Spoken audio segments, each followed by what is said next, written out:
Basically liquid nitrogen, एक controlled beam of liquid nitrogen through a machine हम आपके face के ऊपर डालते हैं.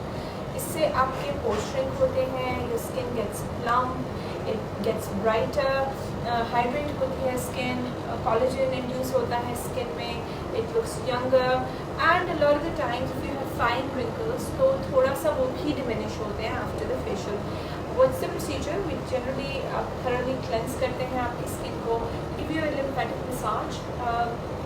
Generally we do it with a hydrofacial, combine it with a hydrofacial, we massage your face with ultrasonic and radio frequency probes, and then we start your cryofacial. उसके बाद हम आपके according to your skin type serums डालते हैं on the face.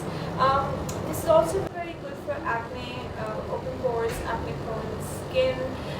It really helps with that, और एक बड़ी youthful सी glow आती है, especially if you have maybe a function to go to in a few days. Cryofacial would be the best facial to go for.